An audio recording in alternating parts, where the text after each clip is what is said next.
अध्यक्ष महोदय, आपल्या राज्यातील खाजगी पूर्व प्राथमिक शाळांचं साधारणपणे वय वर्ष 3 ते 6 या वयोगटातील जे बालक आहेत, या बालकांना दर्जेदार व सुरक्षित पूर्व प्राथमिक शिक्षण उपलब्ध झालं पाहिजे या उद्देशाने पूर्व प्राथमिक शिक्षण देणाऱ्या सर्व खाजगी केंद्रांची माहिती एकत्रित स्वरूपात राज्य स्तरावर आणि जिल्हा स्तरावर आणि पालकांनाही याची माहिती उपलब्ध झाली पाहिजे या भावनेतून पूर्व प्राथमिक शिक्षण देणाऱ्या खाजगी केंद्रांची नोंदणी एज्युकेशन महाराष्ट्र गव्हर्नमेंट इन या शालेय शिक्षण विभागाच्या संकेतस्थळावर प्री स्कूल रजिस्ट्रेशन पोर्टलवर करणं 24 एप्रिल 2025च्या शासन परिपत्रकाद्वारे त्या ठिकाणी बंधनकारक करण्यात आलेलं आहे।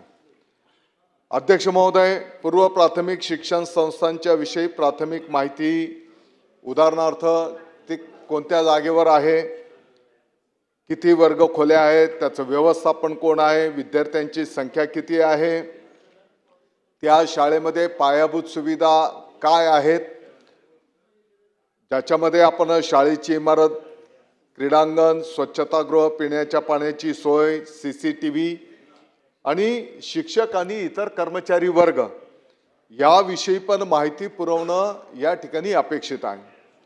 अध्यक्ष महोदय, ताईंनी जो प्रश्न विचारला तर साधारणपणे आतापर्यंत राज्यामध्ये 12,733 इतक्या पूर्व प्राथमिक शिक्षण देणाऱ्या खाजगी केंद्रांची नोंदणी झालेली आहे आणि इतरही खाजगी पूर्व प्राथमिक शिक्षण संस्थांना नोंदणी करण्याचं आवाहन करण्यात आलेलं आहे। अध्यक्ष महोदय, या संदर्भामध्ये खऱ्या अर्थाने आपल्याला कायद्याच्या दृष्टिकोनातूनच पुढे मार्गक्रमण करावं लागणार आहे आणि म्हणून खाजगी बालवाटिकेंच्या नोंदणी संदर्भात एक अधिनियम करण्याचं त्या ठिकाणी प्रस्तावित करण्यात आलेलं आहे।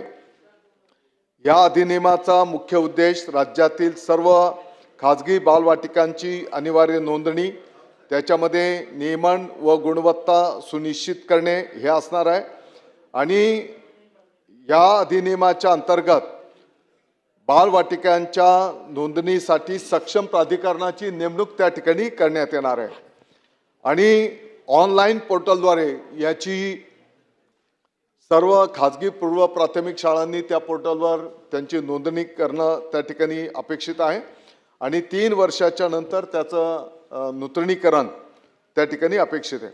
आत्ताच्या घडीला महिला व बाल विकासचा अभिप्राय घेऊन जसं आपण ताई बोलल्या की राष्ट्रीय शैक्षणिक धोरणाच्या मार्गदर्शनाप्रमाणेच आपण महिला व बाल विकासचे अभिप्राय प्राप्त झालेले आहेत आणि LNGD कडे आता हे सर्व विषय प्रस्तावित करण्यात आलेले आहेत। येणाऱ्या काळामध्ये या 3 ते 6 वर्षाच्या बालकांना दर्जेदार आणि सुरक्षित पूर्व प्राथमिक शिक्षण उपलब्ध झालं पाहिजे या दृष्टिकोनातून याच्यामध्ये अनेक गोष्टींचा समावेश त्या ठिकाणी करण्यात येतो आहे। शिक्षकांच्या संदर्भामध्ये आपण जो मुद्दा उपस्थित केला, 20 विद्यार्थ्यांना 1 शिक्षक असं प्रमाण त्या ठिकाणी अपेक्षित आहे।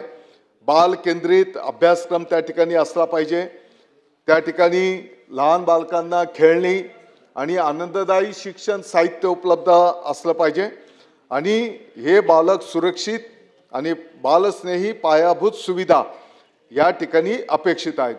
या प्रवेशासाठी कुठलीही तोंडी लेखी परीक्षा घेऊ नये, त्यासाठी पण मनाई त्या ठिकाणी करण्यात येणार आहे। केवळ बालकाच्या सर्वांगीण विकासाचे मूल्यमापन करण्याची व्यवस्था या ठिकाणी असणार आहे आणि साधारणपणे आता LNGDचे अभिप्राय प्राप्त झाल्याच्या नंतर याचं अधिनियम गठीत करून त्या ठिकाणी संपूर्ण राज्याच्या या खाजगी पूर्व प्राथमिक शाळांची पोर्टलवर अनिवार्य नोंदणी केली जाईल। अध्यक्ष महोदय, हा तारांकित प्रश्न जो होता तो राज्यातील खाजगी पूर्व प्राथमिक शाळांचं पोर्टल अनिवार्य करणं आणि म्हणून याचं उत्तर देत असताना सांगितलेलं आहे की या संदर्भातला अधिनियम त्याचं प्रोसेस काही महिन्यांच्या पासूनच प्रगतीपथावर आहे। या संदर्भामध्ये महिला व बाल विकासचे अभिप्राय प्राप्त झालेले आहेत आणि आता LNGD कडे तो अंतिम टप्प्यात आहे। तिकडनं एकदा कायदेशीर आपल्याला मान्यता त्या ठिकाणी सगळे प्रावधान झाले की त्यानुसार अधिनियम झालं की त्याच्यावर आपण तात्काळ अंमलबजावणी सुरू करणार आहोत. यामध्ये निश्चितपणे फीमध्ये पण काय प्रावधान असलं पाहिजे त्याचाही समावेश त्या ठिकाणी केला जाईल. त्याच्यासोबतच शिक्षकांचंही क्वालिफिकेशन काय असलं पाहिजे. आत्ताच मी माहिती दिली की 20 बालकांच्या पाठीमागे एक शिक्षक याचंही प्रारूप त्या ठिकाणी करण्यात आले. आणि सन्माननीय आमदार महोदयांनी जो मुद्दा उपस्थित केलेला आहे याच्यासोबतच आपल्या महिला व बालविकासच्या माध्यमातून ज्या अंगणवाडी आणि बालवाडी कंडक्ट केले जातात नवीन राष्ट्रीय शैक्षणिक धोरणानुसार त्यांनाही अपग्रेड करण्याचं काम त्या ठिकाणी प्रगतीपथावर आहे.